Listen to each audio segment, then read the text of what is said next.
And we're counting down the final moments of Citizen Extra in English. Thank you so much for staying with us. I am Ann Kiguta. We're switching gears now from Jubilee to focus on NASA, which today will receive another co-principal, Isaac Ruto, the Bomet governor, who has been having a raging battle, if you like, first with the national government when he was the chair of the Council of Governors, and then later a more targeted war with the Deputy President William Ruto for supremacy in the Rift Valley region. Let's listen to what he had to say when he declared that he is in NASA. We are all in agreement that we now join up and sign up with National Super Alliance.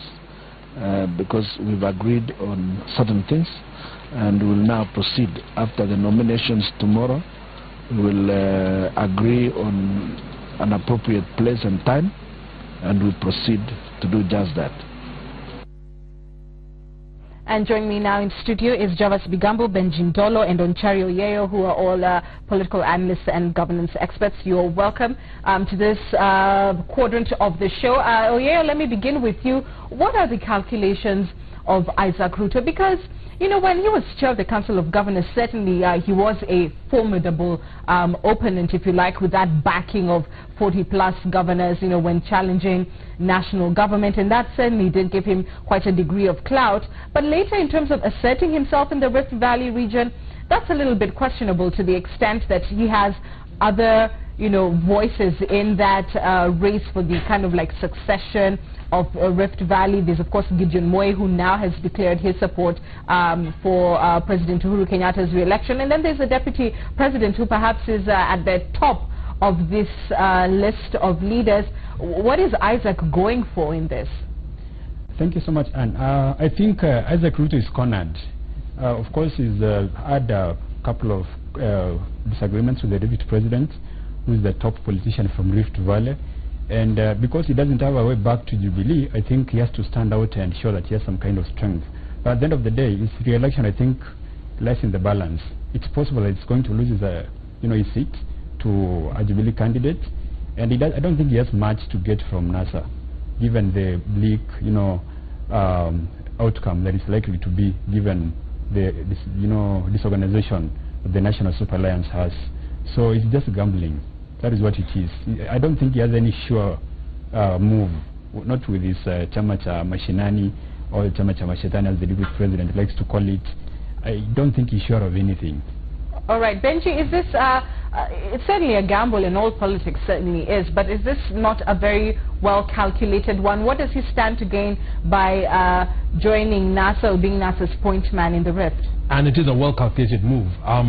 It is common knowledge for those who analyze and do permutations of numbers that the showing of the Coalition for Reforms and Democracy Accord in 2013, led by Honorable Raila Odinga and Kalonzo Musyoka, actually managed a very good showing, and there were allegations about rigging. So the fact that they can add on, because at the time we did some number crunching and we had the Rift Valley showing 30% to that. So to add on Mudavadi and then to add on Isaac Ruto is extremely strategic for the National Super Alliance, but also it gives a lifeline and a space for Isaac Ruto to continue his campaign against the Deputy President, to continue to register his opposition to the Jubilee administration.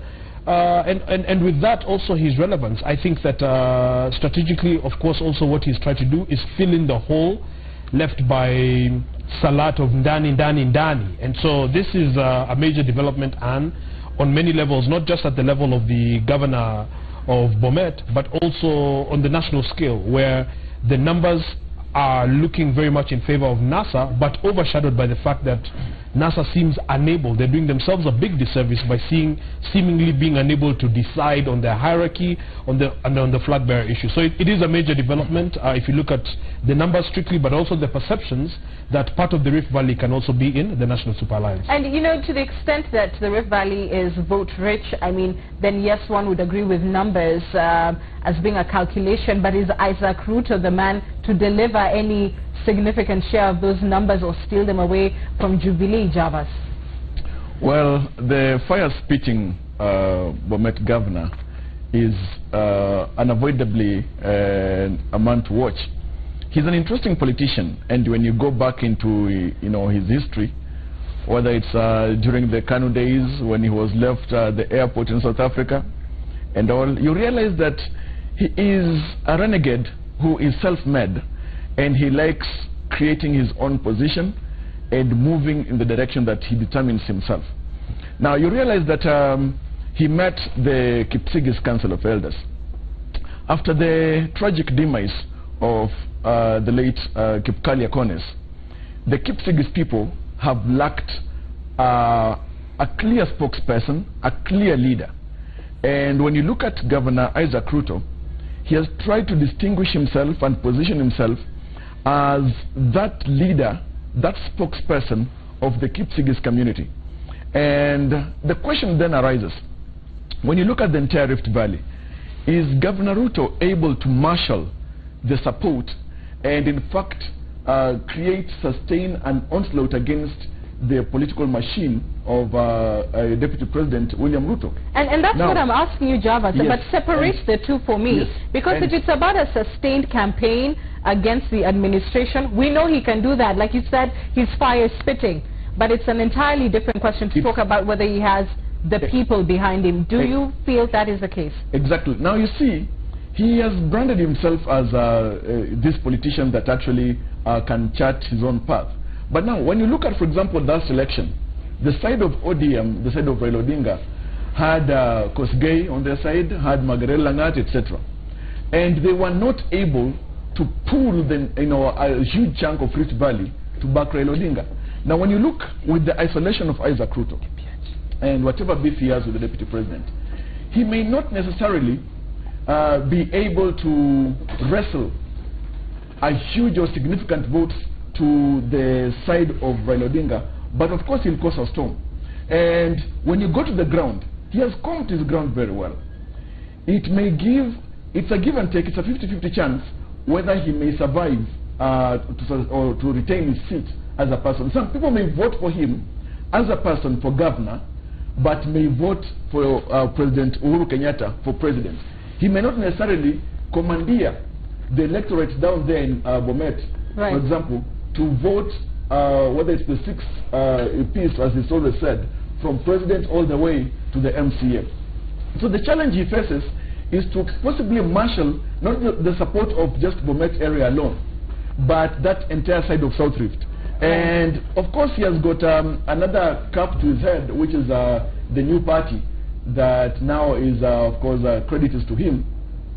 But of course that party itself may not necessarily have the entire strength to hold the entire South Rift and deliver that South Rift block in its entirety to the side of NASA. All right. Oyeo, is this by any stretch of the imagination a significant blow for Jubilee in the Rift? I don't think so. Once again, like I said earlier, it's the election lies in the balance. And I don't think he has the potential, the political muscle to counter the onslaught by the Deputy President. That is a place, our company has done a lot of research. We've gone to Bomet, we've been able to talk to so many people, and whoever Jubilee supports for the governorship for Bomet is the person to watch. Again, I'd like to agree with my colleague on the issue of not being able to get votes to NASA, but getting some votes for himself. They won't be enough to get him re-elected. Again, I think it's too late. There's a time I think even considered going back to Jubilee, but it was tough. There's a time even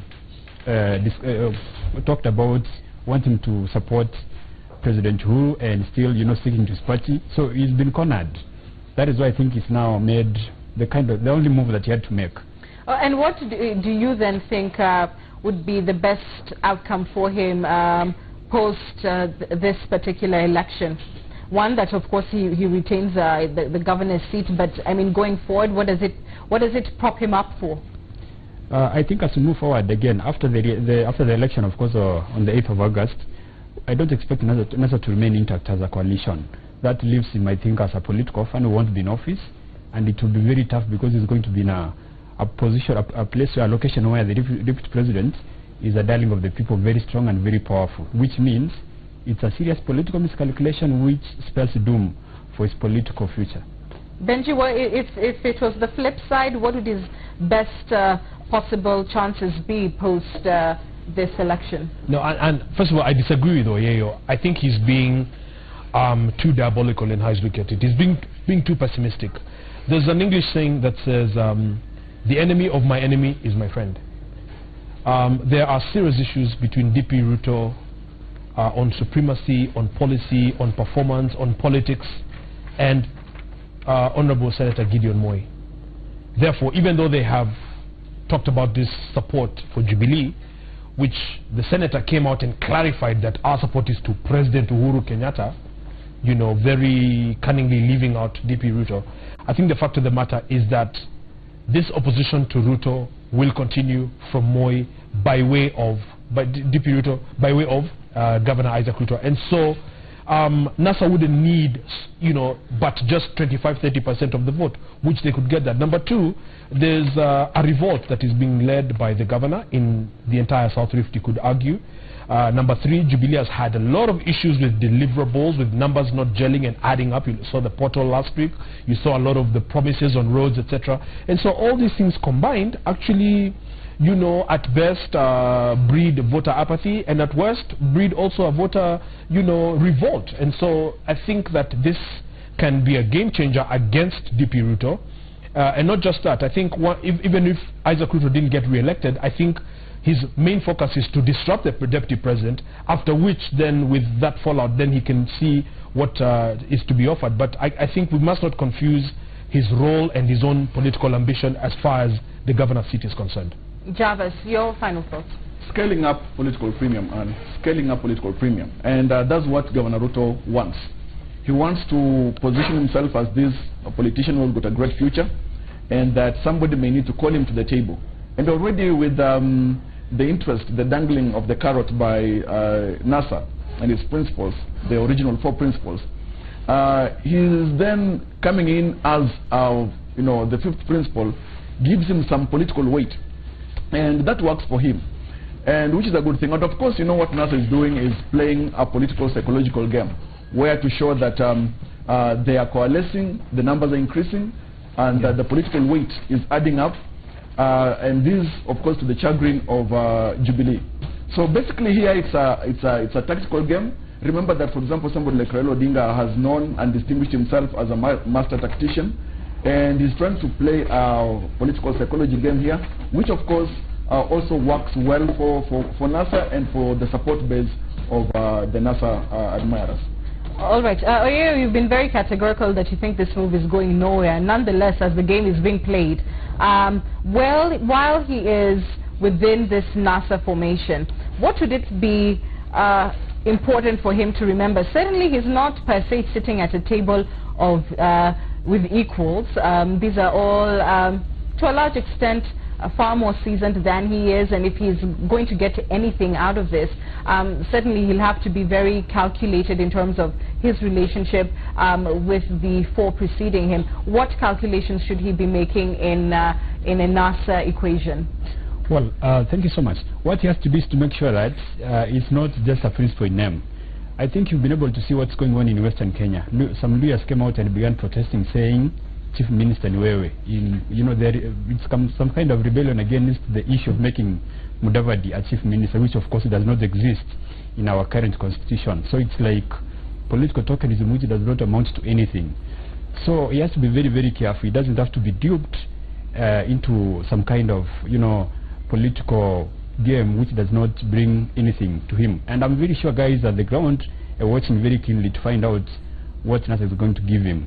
Now, if there's nothing for Mudavadi, nothing for Wetangula, what's going to be available for Ruto? I don't think there's anything. So again, once again, he's cornered and he has nowhere to go. So he has to stick to his game plan, which of course is going to try and fight for something, but you can't fight for what you don't have.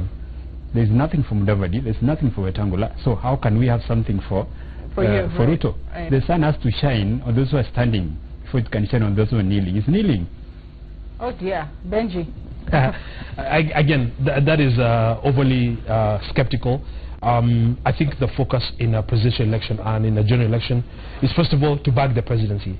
Once you do, then there's obviously you have choice pickings for different things that you can give. The problem we have in this country again is the culture of betrayals, the culture of use and dump, But, you know, if we can contribute towards victory, then in all decency and speakership for National Assembly, speakership for Senate, you know, chief minister, even though I'm not for any sort of any sort of constitutional referendum to add political positions like prime minister, etc. I think that with sufficient goodwill as a team, the broader the tent, the broader the communities, the larger the footprint for the country, the better credibility for NASA. Let them, and I've said this before, let them take their time and to look at what roles they want different people to play, to make decisions early on flag bearer, on what have you, so that you avoid the bitterness and the fallout that comes with betrayal. All right, it's a matter of culture. Jarvis, finally, same question to you. He's not sitting with equals on this. How, you know, he may be leaving one camp where, you know, shots are being fired left, right and center, but it's not to say that he wouldn't find the same here in NASA, because at the end of the day, everybody will be jostling for position. So what can he reasonably expect out of joining this group? Well, first, of course, our young democracy remains a patchwork heritage. And it's within those tenets of our growing democracy that we find leaders trying to position and reposition themselves as well as the people, so that in that kind of angling, we get to see slowly how we grow out of the apathy that we've been for a very long time. For Governor Ruto, of course, he knows very well that he's skating on very thin ice, and that's why he has to perpetually move with speed, especially in times such as this. If at all CCM would have gone into this election without determining who it's supporting for president, then it would have had its time as a headless chicken, and that's one thing he was trying to avoid. So in the end, while if you look at it, you know, superficially, the idea of NASA is about sharing positions when they possibly get into government, the argument should have been even much better than that. So that it's not about a few people sharing positions and sharing positions for communities. It should be about the improvement of the people's lives, or even, for example, asking ourselves, if Governor Ruto is joining NASA, what ideological positioning and strength does he bring to the team if we want to take the ideological direction? But of course, we know very well that in all our parties, the ideological issue is lacking. So ultimately, we know very well that it's a question of just coalescing amongst individuals who want to see how to wrestle, you know, to get power. And it's a democratic right. So it may be a question of just trying to seek shelter for the moment in this election and see how, beyond this period, beyond this election, what greater tidings do hold for him and for the CCM. And I thank you for your views. We're going to wind up with the politics there on Citizen Extra, and now switch gears to the sport. Cristiano Ronaldo scored a hat-trick